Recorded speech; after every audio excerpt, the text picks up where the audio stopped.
Okay, Omotola, thank you so much for that.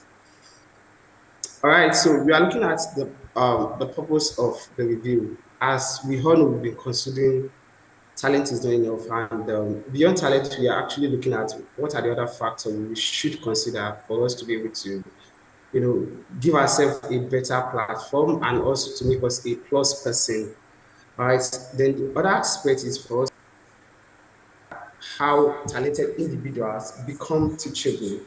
All right, with a teachable heart to become a talented plus person. So these are the objectives of our review this morning. And if you check the image I have beside the slide, you will see a particular, so you see a particular bulb there that is quite different from the other ones. And the reason is because there's something quite different from the bulb. And we can all see that they have the same feature from the filament down to the cover of the bulb. And in a way, the bulb was able to, distinguish itself from others. And that's the place of an addition, and that's the place of the plus. All right, so beyond our talent, we've learned that there's a place for us to maintain our consistency. There's a place for us to actually, keep up with courage and others. But this morning we are looking at teachability. How do we remain teachable, right? So can you please go to the next slide?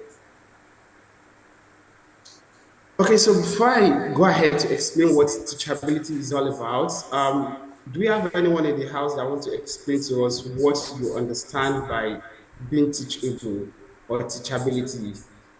Anyone?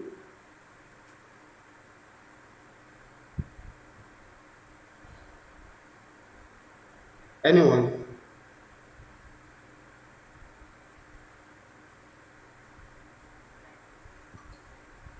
Okay. All right, Shakira, can you please go ahead? Yeah, I think teachability is the openness and willingness to learn in simple terms. Okay, the willingness to learn. All right, thank you so much. Any other person?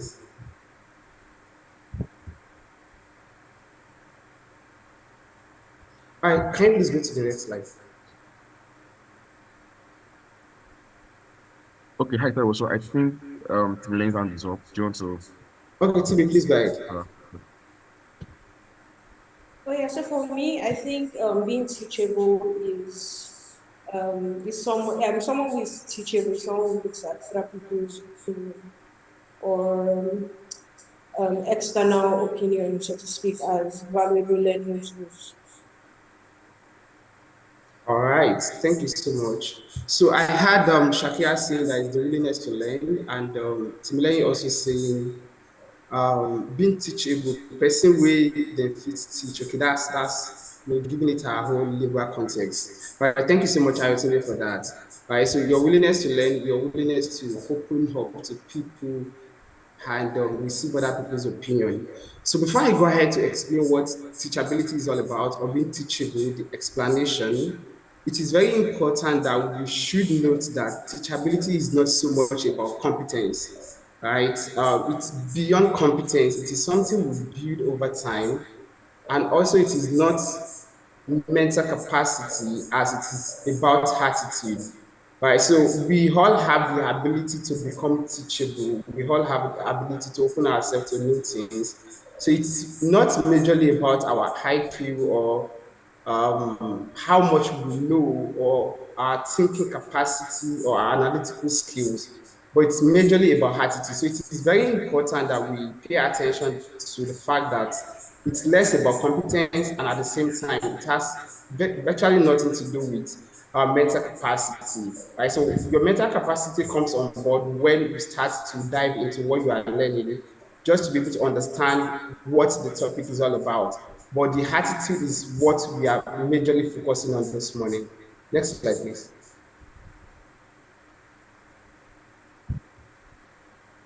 Okay, so I want us to watch this video. How good are you at being teachable?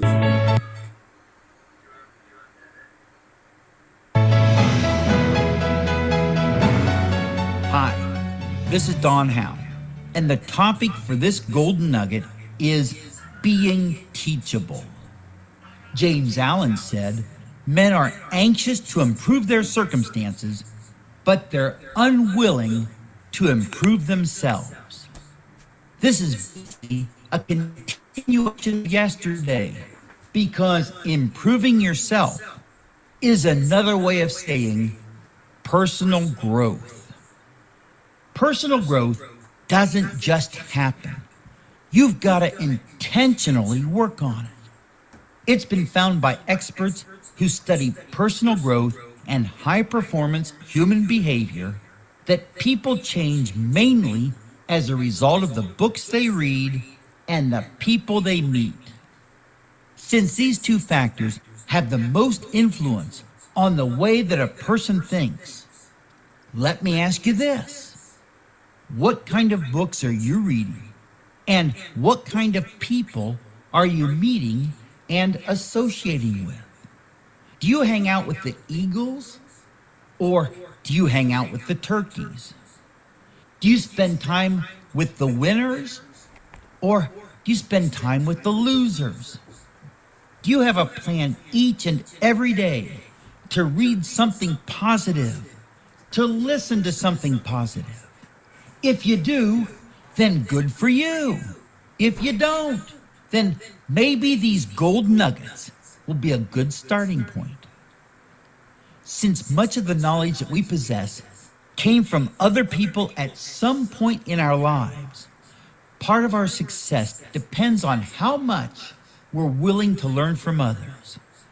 Dave Anderson says, success leaves clues, and so does failure.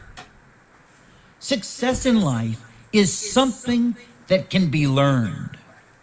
Most of us will not live long enough to become successful by trial and error. We need to study what it takes to become successful if we want to be successful.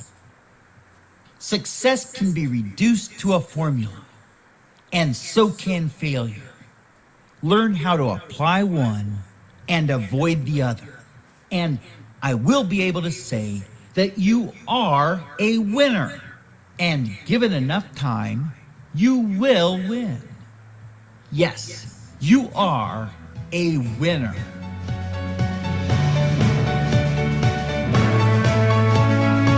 All right. Thank you for. All right, thank you so much, Richard, for that. There's a conversation going up in the chat box where Ola is talking about a sweet turkey, and maybe Ayatollah should tell us the experience around Higu. Okay, so if you pay attention to the video, there's a part where the video is talking about you relating with an Igbo or relating with a turkey. So from the context of the video, what do we understand by you relating with an Igbo, or the kind of association you keep in terms of your relationship? Anyone? Igbo or turkey? How does it come in context with our topic today? Anyone? Tommy Sika, do you want to talk? Hi, Tommy Sika. Yeah, sorry, my mic wasn't muted. Sorry, what was the question? Okay, so I'm asking, if you listen to the video Summer played for us, there's a part in which they were talking about the kind of association we have with you. Are they Igbo or a turkey? Right, so from the context of the video, what do you understand by the statement? Or do you have an idea at all? Nope, no idea, sorry. Okay, all right, thank you. All right, so beyond the conversation in the chat box, the sweetness or not, so when we look at Igbo, we all know the characteristics of an Igbo, and in terms of flying high, right? And one thing we must pay attention to is the fact that the kind of person or the kind of people we relate with oftentimes, in a way, affect us in terms of how teachable we are. So if you have a group of people that actually, they are on the lookout, they are the go-ahead people, they plan themselves, they are always learning a new thing, it will influence us compared to a turkey always on the ground, right? So for what we are looking at now, the context, always on the ground, just move within the vicinity and doesn't really see the picture ahead. No, there are a lot of obstruction and just evolve within the vicinity in which the turkey finds itself. Right. So what the video is trying to explain is just talking about how teachable are we and the kind of attitude we put up. It's in a way has a lot to do with the kind of people we keep as a friend. And if you check the other slide I spoke to the other time, talking about what teachability is not all about. It is not about capacity in terms of mental capacity, and at the same time, it is not about competence. It's basically about attitude, the kind of attitude we sustain, and the kind of people we relate with oftentimes will help us and how teachable we become. Can you go to the next slide, please?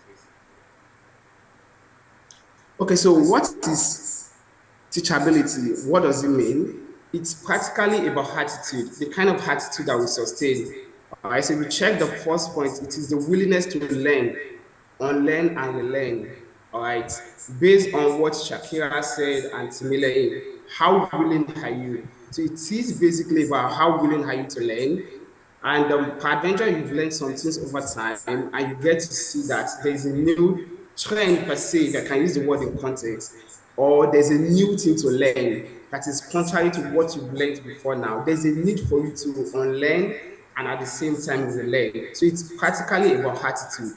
It is the hunger to discover and grow, your appetite for new things, your desire to get better, your willingness to accommodate new things. So it's majorly about discovery and growth. It is the desire to listen, learn, and apply, right? So as much as teachability has to do with the attitude, there's an approach in which we have to sustain, and that's the approach of listening to people. So there's no way you can actually learn if you don't listen to people. There's no way you can actually learn if you don't apply what what you've been taught. And based on the book, the writer was talking about one of his friends that he actually related with, and that's Sam, a coach, a football coach, a basketball coach actually, and he was talking about how tough it is for him to be able to coach people that are good. And the reason is because they believe that they have the competence, they have all what it takes for them to succeed. And as a result of that, there's nothing for them to actually learn. All right, so it is practically about attitude. And the more you sustain the right attitude about learning, the more you'll be able to see, the more you need to learn. So if you sustain an idea that you already know everything, it will be difficult for you to find new things in a new experience. All right, so can you go to the next slide, please? So there's what we call teachability index. Before we go to the video, there's what we call teachability index, and it's practically talking about how willing are you, and in terms of willingness to learn, and at the same time, the application of what you've learned over time. So you see a lot of people getting to learn a lot of things without application. So when it is not reflecting over time, it will be difficult for people to know that you've learned as time goes on. So the teachability index look at what you've learned, your willingness to learn, and at the same time, the application of what you have learned and your willingness to make a change. Okay, because when you get exposed to learning, a time will come in which you get to see that it is quite difficult to make changes. So we must sustain the habit of, we being willing to make changes. And that is what teachability index is all about. So if you look at teachability index chart box, there are categories of people that are being classified at a point, and the people that are being valued high above every other person are the students and the teacher. And the reason is because the students are always ready to learn, and at the same time, being a teacher, you know that you have to learn a new thing to be able to teach people. So let's check this video as she explains better about teachability index. Thank you so much.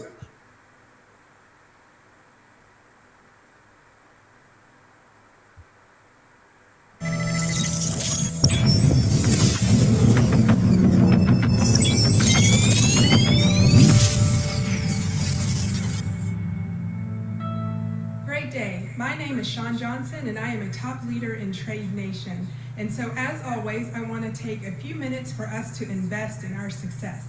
Because every time I learn information of value, then I want to share it with you, my family, my friends, my network. And so last week, I went to a conference in Las Vegas where we had over 5,000 traders there. And so here's one of the tidbits that I wanted to share with you today as we talk about investing our success. And we talked about one measure of success is the Teachability Index, and it's a simple formula. Your teachability and success can be measured by two metrics. What is your willingness to learn multiplied by your willingness to change? So your willingness to learn multiplied by your willingness to change. And both of these metrics are graded on a scale of 0 to 10. And so let's talk first about, are you willing to learn? How do you know if you're willing to learn?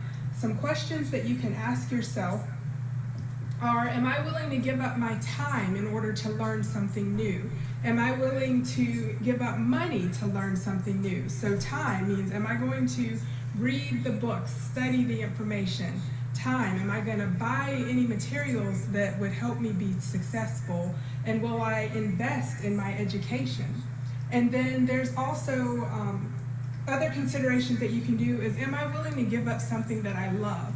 So you might have a long list. Think about some of your favorite TV shows, and you can even comment in the chat box what some of your favorite TV shows are. And you don't have to give up everything, but are you willing to cut back on some of those activities to give yourself time to learn the information? And so I know I personally love being a student, and so that part is not easy. It comes easy for me. But the next thing is, are you willing to change?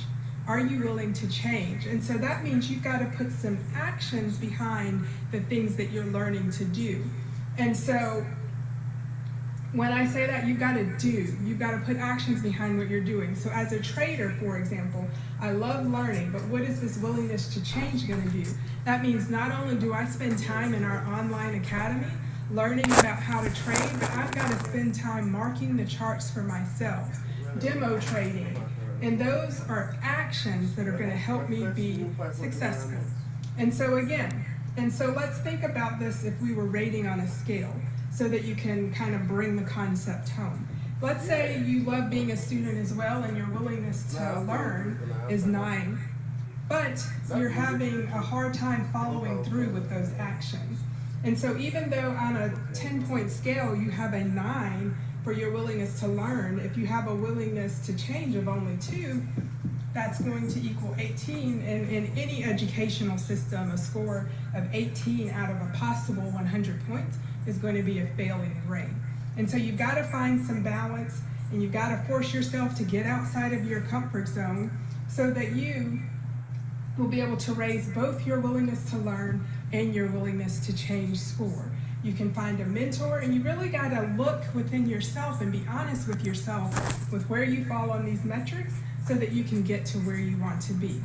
So again, thank you for coming, joining me today to talk about the Teachability Index, where we're going to work on our willingness to learn and our willingness to change, and we're going to continue to invest in ourselves each and every. All right, thank you so much. There's a question in the chat box from maybe talking about, should there be any limit to knowledge seeking? All right, so for me, I believe there shouldn't be at all, right? As much as we have a lot of information. Okay, so there's this particular person that was being mentioned in the book, we still get there, and they were considering him as one of the most talented person that has ever lived. And it's from the point of the fact that he, at a point, ventured into music, and he had a name there. He was a poet, he had a name. He was a sculptor, he had a name. He was an historian, he had a name. He was a scientist. And there are a lot of things that he was able to come across that he actually documented, to the extent that some of them are finding expression in our time, right? So why going through that? I was asking myself that, okay, peradventure, one of the factors that actually helped him in his time was because there were limits to the kind of information that were available. Like comparing to our time in which the moment you jump on YouTube or you jump online, you see a lot of videos, a lot of things to learn, right? So in a way, it might be difficult for us to be able to capture the necessary information. There's this general information overload, right? But we should be able to know what we should learn and what we shouldn't learn, and how to curtail what we are learning in terms of how relevant it is to us. So looking at the teachability index, we could see that she was trying to balance the equation between your willingness to learn and your willingness to change. There's no need for learning if there won't be any need for application. I know we all know that, and I'm also addressing that to myself. A lot of us pick courses online.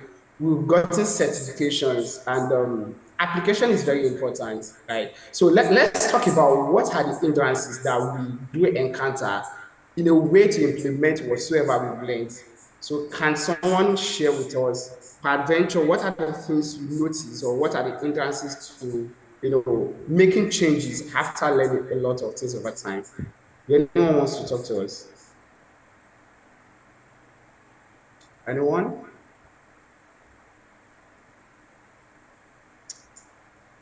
Lola, can you please talk to us?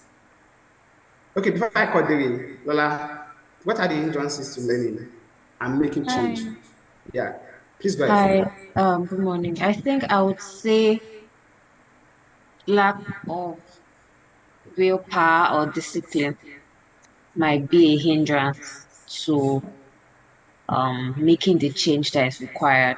So if you lack willpower, because the lady mentioned stepping out of your comfort zone, like if you know that you have to maybe reduce the number of TV shows you watch and all that, so I would chalk it down to, okay, so you need willpower, you need discipline to actually make those changes. So if you lack them, that would pose a challenge. Thank you. All right, thank you so much for that. Dere, Yeah, please thanks, go ahead. Taiwo. Good stuff so far.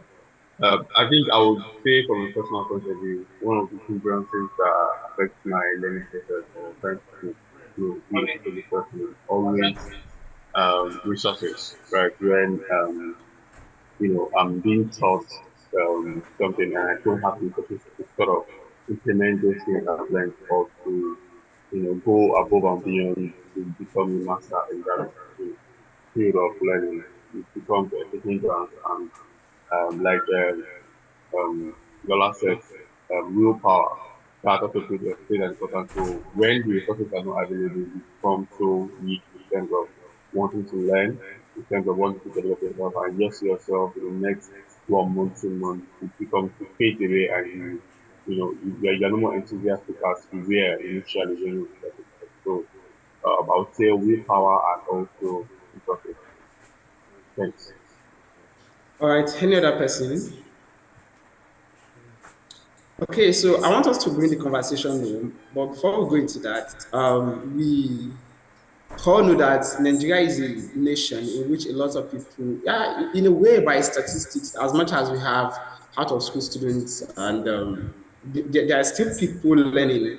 We have a lot of people with PhDs in our university or our colleges, and even down to abroad. I guess there was a time I stumbled on the statistic where they were showing, was it an index of Africans with PhD?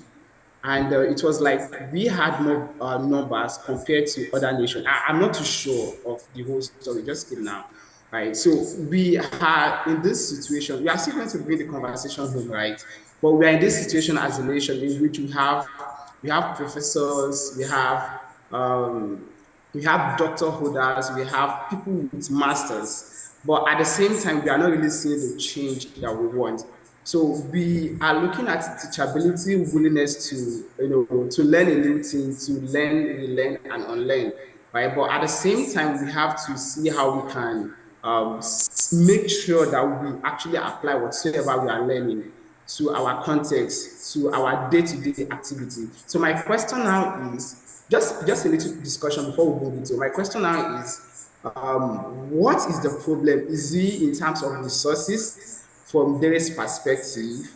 right? We don't have enough resources. They are not being given enough resources, enough finance for implementation, or does it have to do with the general attitude of Nigerians to learning? Is it that we just prefer to have the doctor behind our name or the professor attached or the certification on LinkedIn for the purpose of we are building our profile? Or yeah, is it about attitude more or about resources? Can we discuss that before we move it into our business and how it relates to us? Is anyone talking to us? Sydney, can you please talk to us? Yeah, hi Taiwo. Good morning. Hi, Good morning. Sydney. Good morning. Thank you. Thank Please, sorry, you. can you come again? I didn't get that, please. Okay, so I was saying that looking at teachability index, we were trying to look at your willingness to learn and at the same time your willingness to make the change needed to effect your learning. Right. So it is important that we learn, but the application is much more important. So I brought the conversation down to our nation before we bring it to our business because that's the purpose of the whole book review and learning. Right. So Yep. we have a lot of people in the nation. We have a lot of professors sitting on professorship seats and doctors, masters, and others. So the challenge, the question now is it about the resources not being available for us to make the changes, or it's just a general attitude of Nigerian being sustained majorly around let me have the suffix attached to my name or the certification on my portfolio. What do you think is the real problem? Okay, so the network became choppy at some point. I heard some of these things you said before, but is the end. So you are saying in Nigeria, like, are we different from others? I'm trying to get the whole Okay, so correlation. is the problem all about resources not available? Because Dere said something similar to that, or it's just Yeah. about our attitude. We just want to have that name without okay, crispy. Yes, All right, yes, so yes. Yeah, so just like Victor said, I think it's more of uh, we have different priorities. Sometimes our priorities are not correct. So, like I said, there are so many other things that come up. So we need to actually fix our priorities. And I'm not sure it's just a Nigerian thing. I think it happens everywhere. Once you don't get your priorities right, you'd be making mistakes. Yeah. Thank you. all right, maybe you can please go ahead. Thank you, Sidi. Okay, good morning, everybody. Sorry, my Morning. camera is not.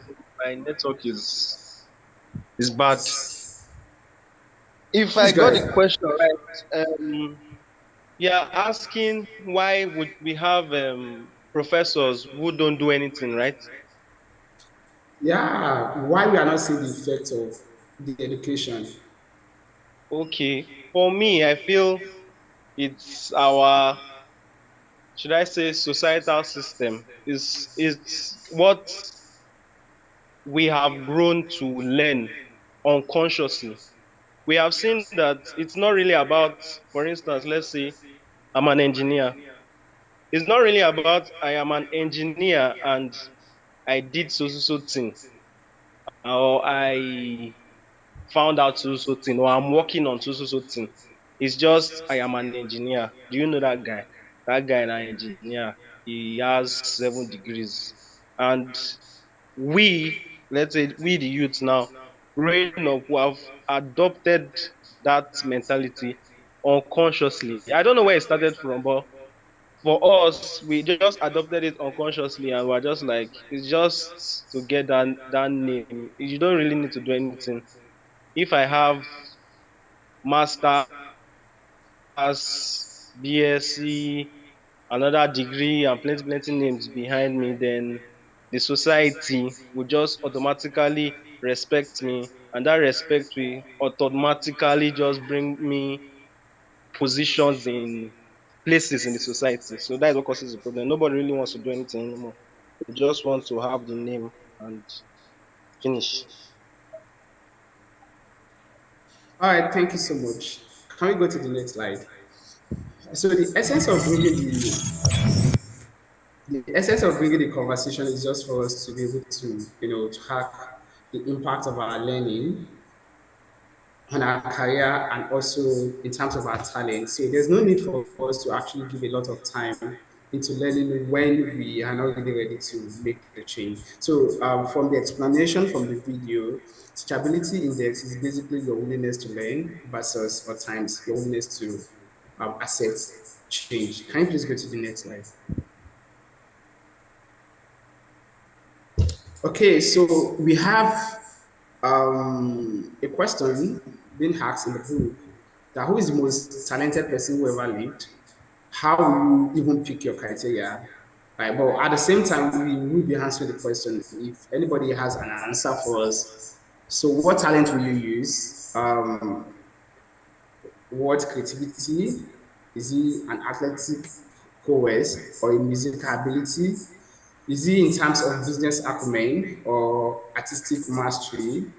Is he in terms of charisma, energetic, and people skills, communication skills, or professional influence? So this question we've been asked actually in terms of the most talented person that ever lived. And the essence of that is just for us to look at the few people that have been classified as one of the most talented person that ever lived. What are the attitude they sustain in terms of their talent? Because there's no way you can actually talk about they being talented or the most talented without you considering their talent. And how were they able to sustain an approach that actually helped them before they came into the limelight? And we check the objective of our review. We're talking about their attitude, their teachability attitude. And if you look at the book very well, you see one that actually stood out, and that's the attitude of being teachable, right? So from our own learning, right? So do you think you have someone, adventure you come across the person? We should talk about our time. I know some of us might want to talk about Elon Musk. We might want to talk about I don't know, Bill Gates and others. What are the criteria? What are the things that some of these guys sustain that actually differentiated them from others? What makes them to be different from the rest of the population? Can you please go to the next slide? Okay, so there's a man called Leonardo da Vinci. Funny enough, this is my first time of coming across his name, so I have to check online to get to know a lot about him. I don't know if you are very familiar with the person. Is anybody here that is very familiar with the name or his work? Vinci. Da Vinci. Can you pronounce that? Da Vinci. Da Vinci, Leonardo da Vinci. Thank you so much, Da Vinci. Thank you, Sydney.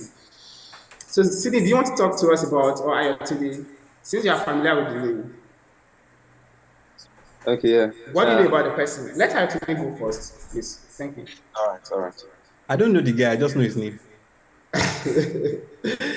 All right, thank you. Sydney, please go ahead. Okay, yeah, hi, Taiwo. So he's a quite popular artist of, I can't remember the exact century. I'm sure Tomisin will be a guru 15 here. thereabouts. Okay. So he's a very, very popular artist. He drew lots of things. I think the Sistine Chapel and so many other things. Yeah, Mona Lisa. Yeah. All right, thank you so much. Someone said the man is everything. Well, in a way, he's a jack of all trades. And looking at him, getting to know a lot about him, he actually did a lot of, so jacks of all things. So he actually did a lot of things, from being a scientist down to being an artist. Sydney actually said he's an artist, primarily because we are more into the creative aspect. And if you're a mathematician, polymath. If you're a mathematician, GB of all things. So if you're a mathematician, you get to know him. There is one of the formula that you actually, work along with one Italian mathematician to, we came about the formula down to scientific proving theories, hypotheses, and others, down to being a sculptor, down to being a musician, a singer, All right, so this man is quite different actually, and there's something that actually differentiated him from the rest of his peers during his own time. And I was trying to consider him, and there was a factor that actually felt stood out, and that was the aspect of him learning over and over again. And I asked a question, or I said something the other time that I asked myself, was it that it was because he had little information available and it was easy for him to actually explore compared to our dispensation in which you have a lot of information. If you want to talk about creativity now, you have 1001 videos to explore, you have 1001 ebooks to explore, you have 1001 different materials to explore. All right. So the question is, was it because he had less information? We talk about information overload in our time that actually helped him because he had less to read. So he was able to, grasp his hand on the few that were available and at the same time maximize the opportunity to learn. So was it more of his attitude? Can we have someone like that that can actually be master in all aspects? Do someone wants to talk to that? Ola, can you please go ahead? All right, good afternoon. Good morning. Sorry. Morning, Good morning, everyone. Ola. Thank you. Yeah, so for me, I think it was Sydney that mentioned the priorities. So even if now, like you have said, we have large chunk of information here and there, if you don't know, if you don't streamline what you want, you just get lost in the well of so many things.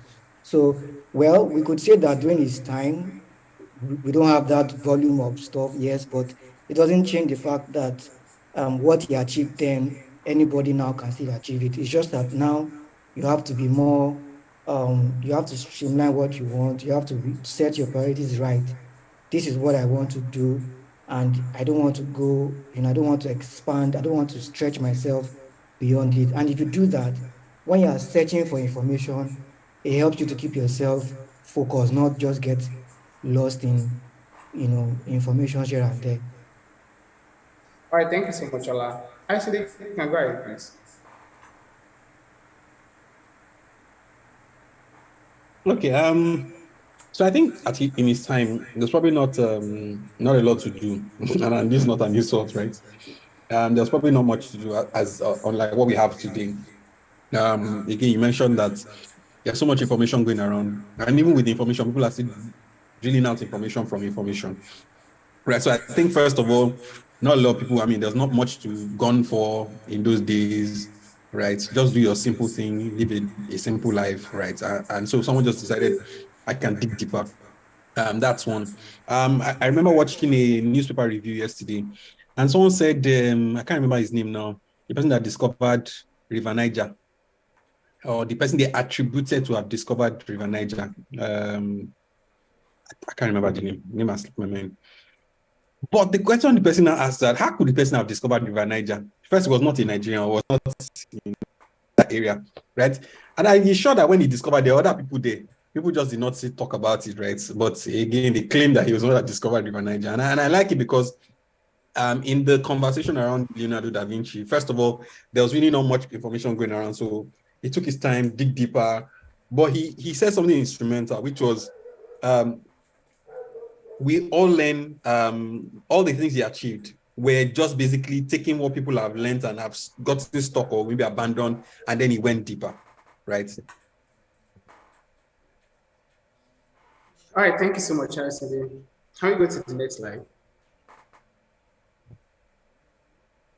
Okay, so this is just few information about him. He was learning and writing. Okay, so I think we've talked about that. Can you play Brigade's comment about him? He actually said something important. Can you please go ahead?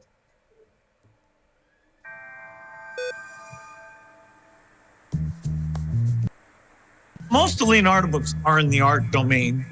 What Isaacson does is say what made Da Vinci special.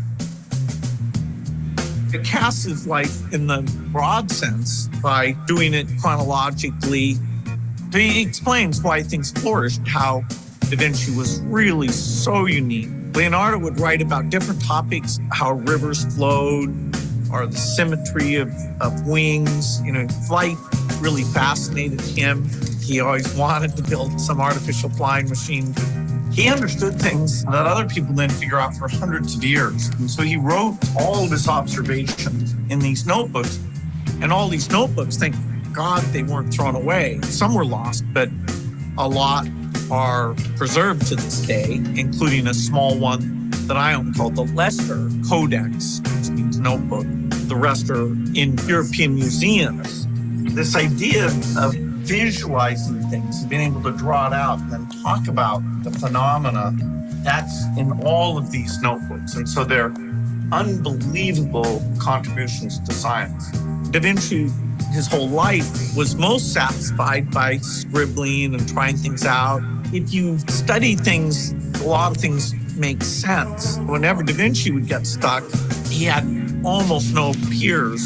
In science, he was largely on his own. Whereas now, cool explanations of things are easily at hand. So it's a great time to go forward with curiosity.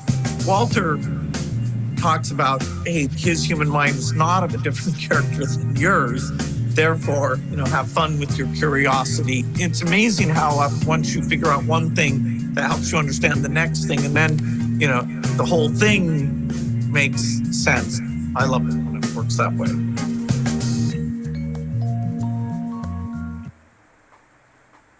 Okay, thank you, Samuel. All right, so this is majorly the major aspect of the discussion, and as much as we might have underlying factors that actually contributed to his success or why it became popular, at the same time, we can't deny the fact that the guy he was very talented. He had a lot of things on his hand, and he was able to do it perfectly well. So he learned, he practiced some of the things he learned. I can't say most of all because I don't know him that much. And in a way, he actually stood out among his peers. And that's very important when we talk about teachability index, ability to make changes after learning a lot of things. Right. So I remember there was a time we had a session. Was it a learning session or a book review session when Larry, the finance, was talking about, there was a particular idea he had, because it came to me while preparing this slide. There was a particular idea he had, and he couldn't act on it. And he saw someone else playing it out. So I so much believe that the idea doesn't just jump in, might be as a result of something that he has learned over time, and he couldn't take action as being needed. And it's applicable to every one of us. So we can have as much talent as the guy in discussion here, but if we don't take time to put them into action, there are a lot of things that he could not even do because of the time frame, the dispensation in which he found himself. There were not resources available, because he talked about aircraft, talking about photography, talking about a whole lot of things, but he did well by documenting. And the few one he could document actually made him to be different from every other person in his time. Thank you. Next slide, please.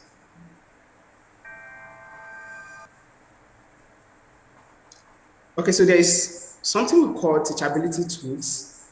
And it is very important that there's nothing interesting if you are not interested in it. So it might look boring, and why a lot of people might, not find it easy for them to actually learn something new is because the peradventure find life boring, or they are not just willing to learn something interesting. And in a way, it can be a kind of obstruction from learning something new. All right, so if you don't find interest in whatsoever you are learning, it will be very difficult to actually learn something new. And that's part of the truth of teachability. The other one is successful people view learning differently from unsuccessful people. And that is very, very important. All right, so why successful people see it as an opportunity for them to get a lot of discovery, even in the long run, they are unable to implement what they are learning. There's this kind of adventure to sustain there's an attitude towards learning that actually differentiates them from the unsuccessful people, right? And from the book, the man was talking about, it's so amazing to get to know that 1/3% of people gets to read a book, a complete book after graduation. I know the statistic will be basically in USA. So if we should come down to Nigeria, we should talk about ourselves. We will get to see the percentage of people, and it's just basically because people don't find interest in exploring new things. Another truth about teachability is the fact that learning is meant to be a lifelong pursuit. We must sustain the ability to learn a new thing. The author talked about a Greek man that picked up learning a new language at 80 and was being asked, why is he doing so? And the only response he could give was because he felt the best time for him to learn was at that particular age. All right. So when we consider that we've gotten to a stage in which we don't need to learn much, we'll get to see that it will become difficult for us to actually learn something new, and we'll find it hard to become teachable. And also, talented people can be the toughest to teach. And the reason is because they just believe that they know it all, right? They majorly see themselves from the angle of their talents, and that actually makes it difficult for them to listen to people. Right? So while looking at this, or while reading this part of the book, I actually consider, I'm not too sure if I know them in person. Yeah, I think I do. I have seen people in which they are very good as a person, and at the same time, they've taken their time to work on their talents. So in a way, we can't say that they are not teachable, right? Because they are exploring different opportunities. At the same time, we get to see that this same set of people, they find it very difficult to actually, learn from others. Let me explain better. Maybe I should use football, and I'm not mentioning anybody's name. So we get to see a particular player that is very good, very talented, working, just to get better, learning new things, learning new skills, right? But it is difficult for the person to work in a team or listen to the coach. We've had cases of great footballers having issues with their coaches. And the reason is because they believe that they have the skill. And in a way, it's not that they are not, if we say teachable, right, it means that you have to learn from someone. So it might be a direct teacher by you having a contact with a person, or being in a virtual class, having someone taking the session. But another approach can be you picking up a book for you to be able to learn something quite new, right? So I've seen trend, or I've noticed trend of people that actually take their time to learn something on their own, but find it very difficult to be submissive to people, or to actually sit under people and learn from them. And the author told a story about one of his friends that the guy is actually good when it comes to, is it piano or guitar? And he learned that by being curious, by willing to learn a new thing. And because of his talent, he was able to pick, if you are very musically inclined, you get to pick music, you get to pick the part the person is singing, the chord, and a lot of other important aspects. But the guy found it very difficult for him to actually learn from someone. So he was trying to build on the skill to become a professional. And by the time he enrolled into a musical school, he got to discover that he could not sit very well under people to actually learn, right? So in a way, it took time to develop on its own skill by learning on its own. But when it comes to sitting or having a direct access to people, it makes it quite difficult for him to be able to go along. And he had no choice than to opt out of that, right? So at times, talented people find it very tough. And it's majorly around pride, and that's the major aspect of it. We've seen great people that have worked on themselves because they know that they have to build their skills. They are partly, should I use the word partly learning, but they don't totally submit to learn from people, take correction. And if we are not being careful, from the discussion in the book, we get to understand that that might be a great hindrance to, we being very teachable. Can you go to the next slide? Let's consider some factors when it comes to pride. What are the, okay, but before we go into that, let me read the quote, please. So a winner knows how much he still has to learn, even when he's considered an expert by others. A loser wants to be considered an expert by others before he has learned enough to know how little he knows. Next slide, please. That's by Sydney J. Harris. So how does pride bring out from being teachable? Okay, next slide.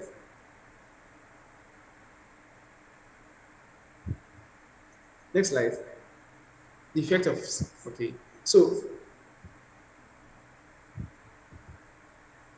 pride closes our mind to new ideas, right? Because we believe we have the talent, it's always difficult for us to see new ideas if we're actually, proud. Then at the same time, pride closes our minds to feedbacks, right? We just believe that what we are doing is right. We don't need feedbacks because we have the talent.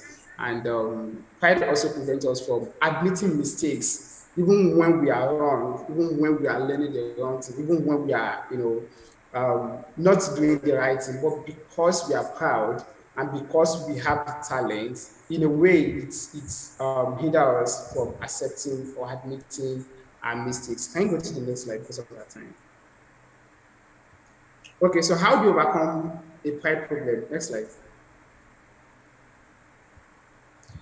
The first thing for us is to recognize and admit your pride, and the other one is to express gratitude. When you are grateful, it will be very difficult for you to remain proud, and you will be able to, appreciate the little wins and at the same time appreciate other people.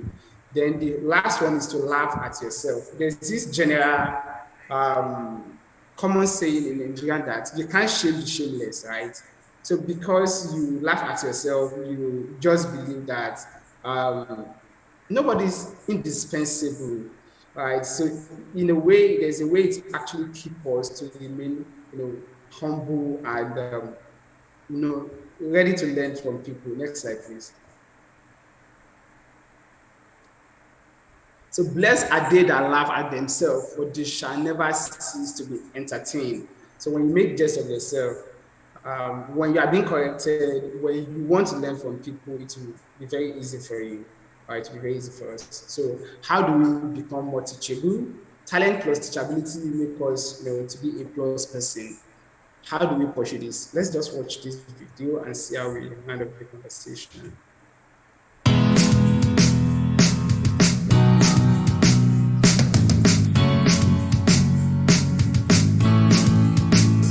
Samuel, let's go to the next slide because of time.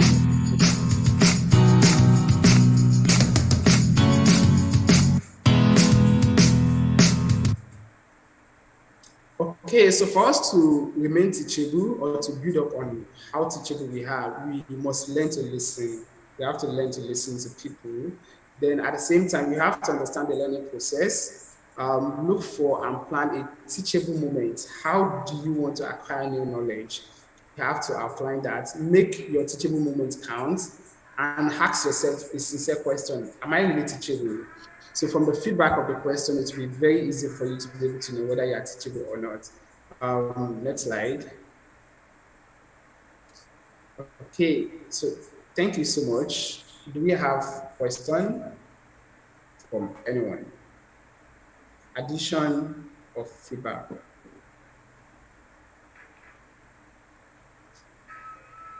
Question. All right, in the absence of none, thank you so much. Thank you all for your time. I believe we learned something this morning. Thank you, Samuel. I'm pleased to cover. Okay, thank you so Okay, much. since Shakira has question. No, she's just clapping. She's applauding you. Right. Okay, thank you everyone. Shakira. Thank you, Taiwo, for hosting a fantastic session. That was quite impressive. Please let's not forget this Friday. We have amazing hosts for this month for Feel Good Friday. They know themselves, and they'll be there to ensure that we have fun. So yeah, thank you everyone. Do have a lovely day ahead. Bye.